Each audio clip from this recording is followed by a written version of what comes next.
जय भीम साथियों। बाबा साहेब जी ने जब हिंदू धर्म को त्यागने की महत्वपूर्ण घोषणा की थी, उस वक्त बाबा साहब ने कहा था कि इन तीन भगवान की पूजा नहीं की जानी चाहिए। पर क्यों नहीं करनी चाहिए, आज के इस वीडियो में हम आपको बताएंगे। तो आपसे हमारी अपील है कि वीडियो को अंत तक जरूर देखें। बाबा साहब ने कहा था कि तीन देवी देवताओं की पूजा नहीं करनी चाहिए। तब हिंदुओं ने उनका बहुत विरोध किया था। हिंदुओं को लगने लगा था कि डॉक्टर अंबेडकर हिंदू धर्म का विभाजन कर रहे हैं और ऐसे कई आरोप बाबा साहेब जी पर लगाए गए। तब बाबा साहेब जी ने घोषणा कर दी थी। पर अभी भी बाबा साहेब के मानने वाले कुछ लोग हिंदू धर्म के देवी देवताओं की पूजा कर रहे हैं। अपने लोगों को समझने के लिए बाबा साहेब जी ने एक भाषण में बताया कि कौन से तीन देवता है कि पूजा नहीं करनी चाहिए, और उन्हीं देवता के तीन त्योहार को भी स्पष्ट रूप से नहीं मनाना चाहिए। यह भाषण बाबा साहेब जी ने 28 अगस्त 1937 को मुंबई के म्युनिसिपल हॉल में दिया था। बाबा साहेब ने अपने भाषण में कहते हैं कि हिंदू धर्म के अनुसार जिन तीन धार्मिक त्योहारों को मानते हैं वह हमें नहीं मानने चाहिए। इसका पहला उदाहरण बाबा साहेब बताते हैं कि लोग शंकर भगवान के नाम से सोमवार को व्रत रखते हैं और शंकर की पिंडी की कई तरह से पूजा करते हैं। लेकिन क्या कभी किसी ने यह सोचा है कि असल में शंकर की पिंडी क्या है? यह और कुछ नहीं, पुरुष और स्त्री की संभोग क्रिया की प्रतिमा है। ऐसे विभत्स प्रतिमा की हम महिमा क्यों गाए? सड़कों पर नर नारी यदि ऐसी हरकतें करने लगे तो हम उनकी पूजा फूलों से करें या जूतों से? तो फिर पार्वती शंकर की इसी क्रिया की प्रतिमा यानी भगवान की क्या हमें पूजा करनी चाहिए? गणपति के साथ भी यही बात है। गणपति की कथा यह है कि एक बार पार्वती नहा रही थी। उस समय शंकर कहीं बाहर गए थे, इसलिए नहाते समय कोई रुकावट न आए, इसलिए पार्वती ने अपने बदन का मैल उतारकर उससे रक्षण करता गणपति को बनाया। सो मैल से उत्पन्न अमंगल को भगवान कैसे माना जाए? लेकिन हिंदू धर्म के भगवान बड़े ही विचित्र हैं, इसलिए ईमानदारी से मुझे लगता है कि उनकी पूजा नहीं की जानी चाहिए। तीसरी बात है, दत्तात्रेय की अत्रि ऋषि की पत्नी अनुसया महान पतिव्रता है। ऐसा नारद ने ब्रह्मा, विष्णु, महेश इन तीन भगवानों की पत्नियों से कहा। अपने से अधिक पतिव्रता कोई हो या उनसे देखा नहीं गया। तब इन तीन महिलाओं ने अपने पतियों से कहा कि वह अनुसैया के पतिव्रता का हरण करें, और पत्नियों की बात मानकर यह तीन वीर इस काम को अंजाम देने निकल पड़े। वे तीनों अनुसैया के घर गए, उसके पति को कुछ काम बताकर बाहर भेजा और खुद अनुसैया के साथ रहे। इस हवस से अनुसैया ने बच्चे को जन्म दिया। इस बालक का जनक तत्व देने के लिए उसके तीन सिरों की कल्पना की गई। दत्तात्रेय धर्मांतरण होने वाला है। मैंने यहां आंदोलन नहीं छोड़ा है, यह ध्यान में रखिए। कई हिंदू लोग मुझसे कहते हैं कि आपके धर्मांतरण की कल्पना के कारण हमारी आंखें खुल चुकी हैं, अब हम चौकन्ने हो गए हैं। आपके प्रांत हमारे कर्तव्यों में अब हम चूकेंगे नहीं, इसलिए धर्मांतरण का आंदोलन अब रोक दीजिए। लेकिन अब तक मैंने जो कुछ कहा है उन्हें वजहों के लिए यहां आंदोलन रोकना नहीं चाहता। आप पूरी तरह सोचिए, दूसरा धर्म अगर स्वीकारना है तो पूरी तरह जांच परख कर ही स्वीकारना होगा। उम्मीद करता हूं आगे से सभी महार जाति के लोग हर परिषद द्वारा किए गए प्रस्ताव के अनुसार ही पेश आएंगे।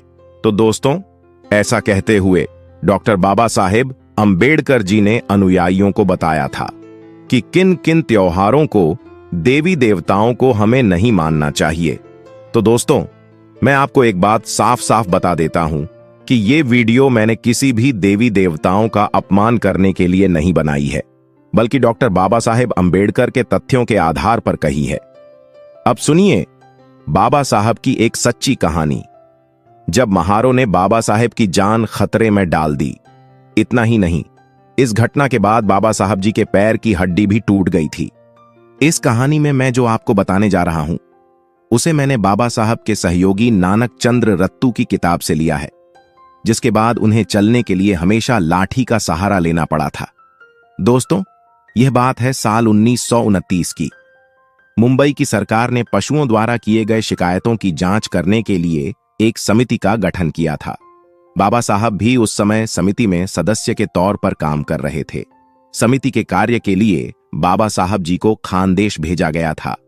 वहां से अपना काम खत्म करके वापस मुंबई रवाना हुए। मुंबई से वापस आते वक्त बाबा साहब 40 गांव में उतर गए, जहां एक पास के गांव में उन्हें अछूतों के विरोध में सामाजिक बहिष्कार के मामले की जांच करनी थी। 40 गांव के अछूतों ने स्टेशन पर आकर बाबा साहब जी को उस रात वहीं रुक जाने को कहा। बाबा साहब उस रात वहीं रुक गए और दूसरे दिन उस गांव जाकर वहां से उस मामले की जांच करके वापस 40 गांव आ गए। वहां स्टेशन पर अछूत बाबा साहब के वापस आने की प्रतीक्षा कर रहे थे। जब बाबा सब स्टेशन पर उतरे तो उन्होंने बाबा साहब का स्वागत किया और उन्हें फूल माला पहनाई गई। उस स्टेशन से अछूतों की बस्ती महारवाड़ा जाना था। वहां पहुंचने के लिए नदी पर एक बने पुल को पार करते हुए जाना था और स्टेशन से महारवाड़ा पैदल भी जाया जा सकता था। बाबा चाहते थे कि उन्हें जल्द ही महाराणा ले जाया जाए, पर ऐसा नहीं हो रहा था। इसके विपरीत बाबा साहब को स्टेशन पर ही दीक्षा कराई जा रही थी। स्टेशन पर किराए से मिलने वाले तांगे भी वहां मौजूद थे। पर करीब 1 घंटे के बाद एक तांगा वहां लाया गया, जिसमें बाबा साहब बैठ गए।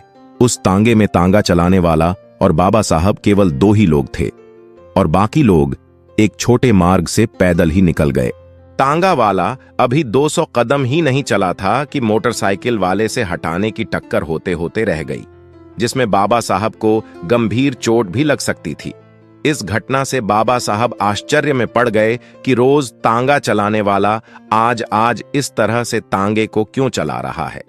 आगे जैसे तैसे करके तांगा उस नदी पर बनाए गए पुलिया पर पहुंच गया। इस पुल पर दीवारें नहीं थीं, जो बहुत से पुलों पर होती है। तांगा पुल से जा ही रहा था कि अचानक घोड़ा बेकाबू हो गया और तांगे का पहिया एक पत्थर से इतनी जोर से टकराया कि बाबा साहब उछलकर तांगे से नीचे गिर गए। बाबा सब इतनी जोर से घिरे कि बेहोश हो गए। जो लोग स्टेशन पर बाबा साहब का स्वागत करने आए थे, वह महारवाड़ा पहुंच चुके थे और वहां पहुंचकर वह बाबा साहब की राह देख रहे थे।